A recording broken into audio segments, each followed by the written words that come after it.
কিছুক্ষণেই rocket পৃথিবীতে পৌঁছে যায়। তারপর দুই বৈজ্ঞানিক রকেটের দিকে দৌড়ে যায়। সাবাস, তোমরা দুজনে খুব ভালো কাজ করেছো। তাও আমাদের হিরে দাও। দাদা ভাই, তোমাদের হিরে ভিতরে পড়ে আছে, ওদের ওজন খুব বেশি, তোমরা নিজেই নিয়ে নাও। তারপর দুই বৈজ্ঞানিক রকেটের ভেতর পৌঁছে যায়। ওই হিরে পেয়ে ওদের খুশির ঠিকানা থাকে না।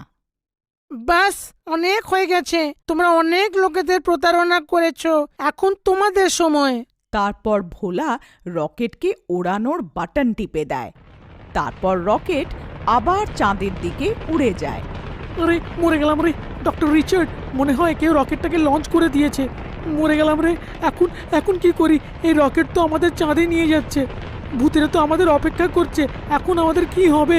তারপর কিছু সময়ের মধ্যে ওই রকেট চাঁদে পৌঁছে যায়। আরে মরে গেলাম রে, এই ভূত তো এখানে বাইরে দাঁড়িয়ে আছে, এখন কি হবে? এসো বৈজ্ঞানিক, এসো, চাঁদে তোমাদের স্বাগত। যদি তোমরা এর পরের পর্ব দেখতে চাও তো নিশ্চয়ই কমেন্ট করো।